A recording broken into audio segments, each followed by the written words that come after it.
I quite like to go hiking in the area around where I grew up. Although I personally live in the city now, I still own the property where I was raised. Whenever I feel like I just need to get away from the world for a while, I drive out there for a weekend, grab my hiking gear, and just go exploring. I tend to always roam in the same areas. My trips were infrequent enough that I could explore the same area over and over again and still manage to find a new experience. I do recall one time, though, when I hiked a lot further than I ever had before. I can't remember for the life of me what exactly possessed me to do this. I had gotten an early start in the day, I suppose, and just decided to see if I could discover anything new. After a while, I came across a cave I had never seen before. I was a bit surprised because it was a good-sized cave as well. It had a very large mouth and almost looked like the sort of cave you'd see in a television show or perhaps a cartoon. I'm not sure if I'm describing it well, but the entire point is that I could very easily just walk right into this cave. I didn't have to crawl in or find some crazy way. It was a bit wet with some puddles and such, but as I was wearing some very water-resistant hiking boots anyway, I didn't mind too much. I guess in retrospect, it might not have been a cave at all. It might have been some sort of abandoned mine.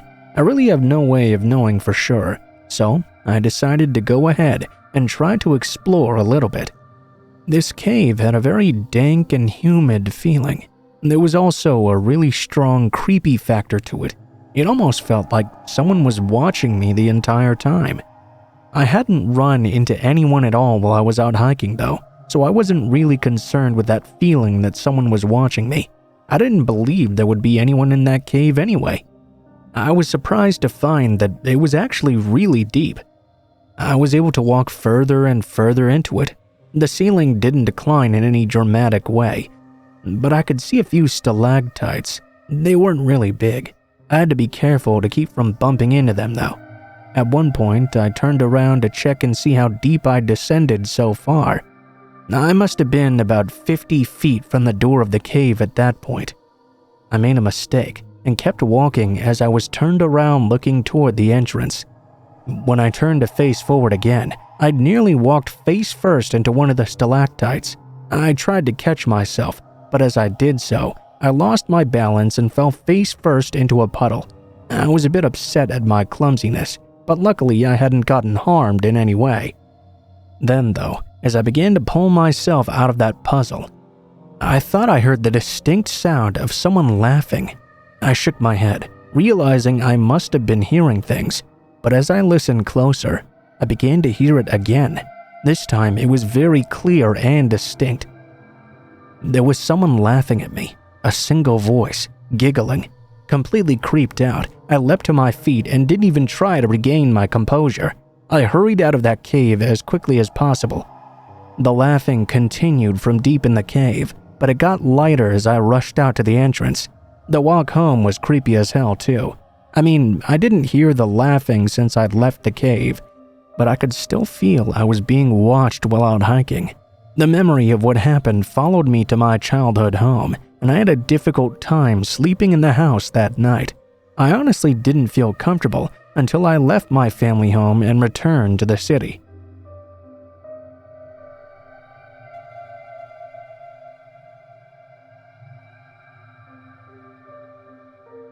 One of my favorite pastimes is finding and exploring caves. It's generally pretty fun for several reasons. It's interesting to find areas that might not have ever been seen by anyone else. Sometimes the caves can be very creepy as well, and I have to admit that the dangerous aspect of exploring is pretty exciting too. I'm not going to mention exactly where this happened, though I will mention that we do have a lot of caves in the general area, so it's easy to stumble upon them.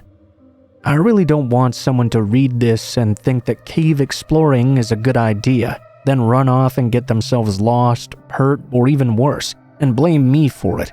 A few years back, when I was out exploring, I was climbing up the side of a pretty large hill.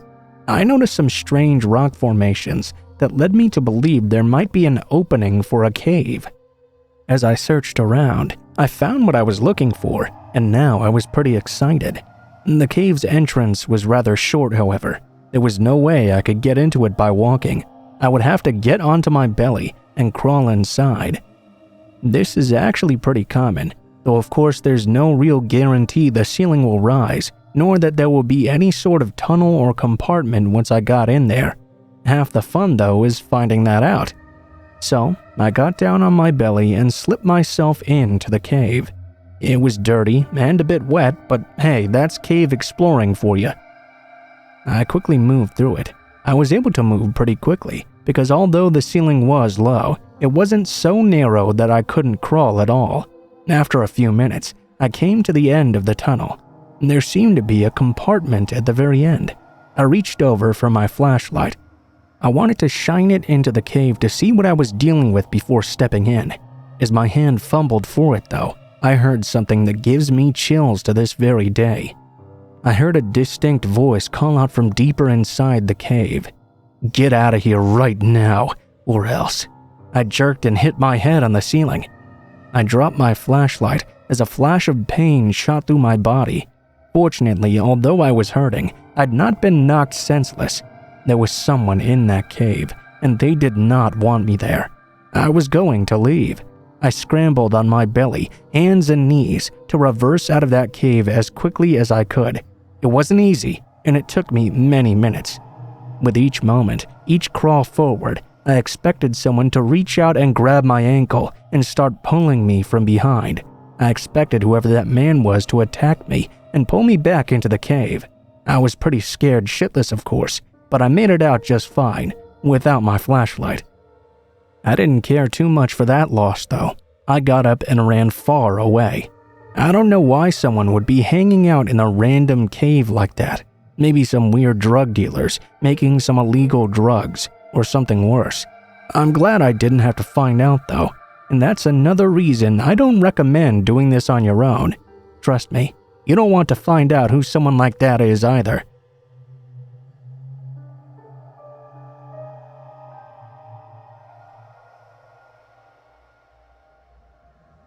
This isn't a very long story, but I do think it is very scary. I was out hiking with my girlfriend once, very deep into the woods. We often like to take a vacation and spend a week out camping together. It's quite wonderful, and you rarely run into other people. It kind of makes you think of the sheer size of our planet, that this kind of thing can happen with such a large population. Anyway, we were a couple of days out into our hike when the weather reports failed us. Large black clouds began moving in swiftly over the hills. We had a tent, but it seemed like the storm was going to be pretty violent. We needed to find a place to set up where we would be somewhat protected. Serendipity seemed to be on our side, as we found a cave nearby. We were able to put up our tent right in the mouth of it, and that gave us quite a lot of shelter from the elements. It had begun to rain before we were able to get completely set up, though, so we were a little bit wet in the end. We went inside our tent. We figured being a little wet wasn't that big of a deal. We were a bit worried about the severity of the storm, though, and what the ground conditions would be like after it was over. We tried to put that out of our minds for a moment, though, and get some sleep. All of a sudden, in the middle of the night, my girlfriend began to frantically nudge me, trying to wake me up. When I tried to ask her what was wrong, she quickly put her hand over my mouth and whispered in my ear, "I think there's someone out there." Immediately, I stiffened up. I looked at my watch, only to see it was past midnight. I didn't know why someone would have been out in the storm this long without finding some sort of shelter. It was coming down really hard. I whispered back to her and asked her how she knew this. She whispered that several times she'd seen a light shining through the wall of the tent. It wasn't right up against it, but someone was clearly shining a flashlight from a distance. I rolled over and tried not to make much noise. I wanted to see this light if it were to come back after a short period of time. I soon confirmed what she was talking about. Someone was definitely shining a light into our tent. They weren't moving any closer to us, though, just wavering for a few moments, then disappearing. We tried our best to keep quiet. If they'd been someone looking for shelter, the two of us figured they would have come and tried to contact us. Whoever was shining that light was being hesitant for some reason. Either that meant they were nervous, or they were planning something less than desirable. As quickly as I could, I grabbed my hunting knife and made sure it was close to me. I whispered to my girlfriend that I would keep an eye open and an ear available to see if they would come any closer. The light shone through our tent a few times during the night. It was the same way each time as well.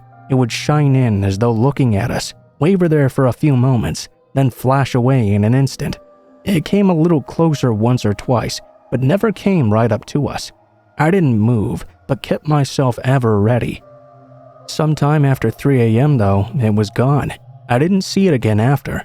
When the sun came up, although I hadn't had much rest myself, I figured it might be a good idea for my girlfriend and I to pack up and leave right away.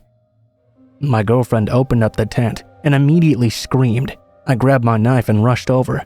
Lying right outside the door flap was a decapitated and bloodied bird carcass. It was pinned to the ground by a small knife. I felt my heart turn to ice. It seems the person I'd seen with that light had gotten a lot closer than I'd ever thought they did.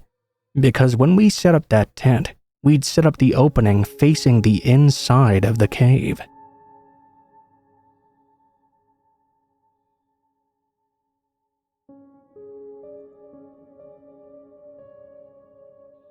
My brother used to tell me there was a witch who lived in the woods just behind our house.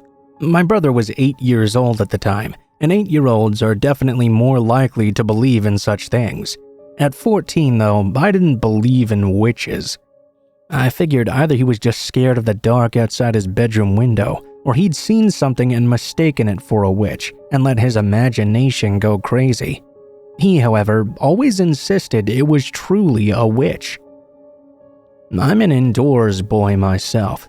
I have no problem with that now, and I had no problem with that when I was a teenager, so I never had a reason to go back into those woods. Once, when I was babysitting my little brother though, I did a pretty bad thing. I invited my best friend Terry over, and we were playing video games. I completely took my attention off of my little brother because of this. Early into the evening, I heard some noise coming from the backyard. Terry and I rushed to the door, only to see my little brother there. He was sobbing, saying he'd been out in the backyard when the witch had emerged out of the woods. She'd tried to coax him into coming to play with her. My brother, his name Patrick, had refused. He said he knew better than to go with strangers. He then claimed that the witch got angry and began to come towards him while cursing him. That's when Patrick ran up to the door and the witch disappeared. I felt like a jerk. I really should have been paying more attention, but I tried to explain to Patrick that there was no such thing as a witch. Surely he'd seen a stranger and thought they were a witch. He seemed very upset that I didn't believe him. Right then, my best friend Terry challenged me to go into the woods if I was so confident that witches didn't exist. I tried to decline. Of course, he began to call me a chicken, and now, suddenly feeling brave, Patrick joined in and began to mock me as well. So, of course, I said I would because there was nothing to be afraid of. Patrick and Terry followed me to the forest. The dare was that I would walk 50 yards in before I came back out. I had no idea how to measure that myself, but I figured I could just guesstimate. I slowly walked into that dark forest. I tried to keep a brave front, but it was just a bravado. I was actually really scared. It was pretty dim outside, and I didn't have a flashlight either. It would have been easy for the light to play tricks on my eyes. I'm not sure how deep I'd gotten into the woods when I saw something that truly scared the crap out of me. There seemed to be a small clearing just up ahead of me. There was nobody there, but I could see 5 or 6 old dolls laying on the ground. Some of them were dismembered, with their body parts strewn about the clearing. There were these strange symbols carved into the trees as well. I can't really describe because I'm not sure exactly what they were. I can't say they were witchcraft symbols without knowing what those are, and I wasn't scared there was a witch in the woods either. But the fact there was indeed someone out there acting weird meant it was pretty likely my brother had actually been enticed into the woods by someone, witch or not. This freaked me out pretty badly. I definitely wasn't going to tell my little brother about it though. That would scare him way too much. I grabbed one of the dolls to show to my best friend as proof. I hid it under the back of my shirt when I came back out. I insisted there was no one in the woods and nothing to be scared of, which made Patrick feel really relieved. Later in my bedroom, though, I showed my best friend that doll as proof. He thought it was pretty awesome. Afterwards, I took it and threw it in the garbage can on the back porch. Later that night, I was doing some homework when I suddenly heard a noise. It sounded like a raccoon had gotten into the trash can. Annoyed, I walked over to the back porch and turned on the lights. I gasped as I saw a large woman. She must have been 6 feet tall, standing naked on the back porch. The lid to the trash can was off, and in her hand she was cradling the doll I had thrown in the garbage. The light seemed to have caught her by surprise. As I shined the light in her face, she looked at me, and I saw the craziest eyes I'd ever seen. Before I could react at all, the woman took off sprinting into the woods. I had to call the police about what happened. I didn't care that she'd gone through the garbage to get her doll, but I now fully believed what Patrick had been telling me. This was that witch, and if that woman was trying to entice him into the woods that day, she would come back again in the future. The police found her in the woods and took her away. I hope to a psychiatric ward to get some help or something. I don't know much more about why she was out there, but I'll never get that picture of her that night out of my head.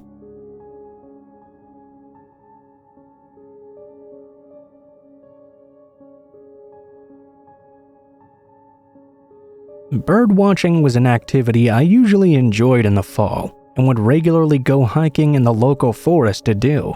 It was never pleasant to go for hikes in the summer. Too much sweat and too many bugs always made a miserable experience, but the fall was just the perfect time. The scariest thing that ever happened to me occurred when I was on one of these walks. I'd gotten an early start that day and wanted to see how deep I could get out into the hills. Now, it's not unusual to run into people during these hikes.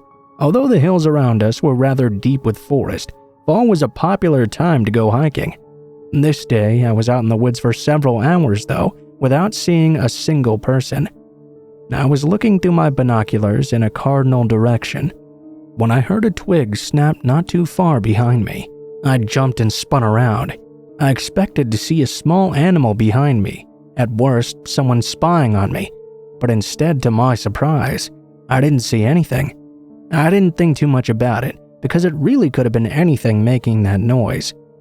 The snapping sound I made spinning around had scared the birds away, so I decided to continue hiking and looking for some other birds to watch. As I was continuing to walk around though, I could have sworn that I heard someone else walking behind me. It was almost like being in a living cartoon. As I was walking, it seemed like I heard an extra set of footsteps, but every time I stopped, I didn't hear anything at all. I was stuck between thinking I was just imagining it and thinking that someone else in the woods was really trying to mess with my mind. This continued for quite a while. Fortunately, I was pretty familiar with the area, so I wasn't more than just a little bit nervous hearing what I assumed were other footsteps. It did wreck my nerves a bit though. By the time I got to this creek I usually stopped by for a drink of water, I was really on edge.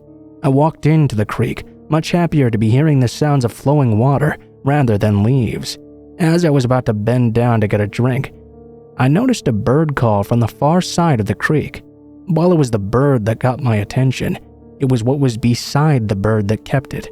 I could see a human body laying down on the far side of the creek. His head was turned to the side, and he was so thickly dressed, I couldn't tell if he was breathing or not. I tried calling out to this person to see if they were alive or unconscious. They didn't answer. If they were alive and I didn't try to help out a bit, I would have felt terrible. I made my way walking down to a log that was crossing the creek and carefully made it to the other side. I cautiously approached the man laying there. As I got closer to him though, I didn't have to get much further to realize that this man was clearly dead. Blood on the rocks and his discolored flesh was more than enough to let me know he'd been dead a while.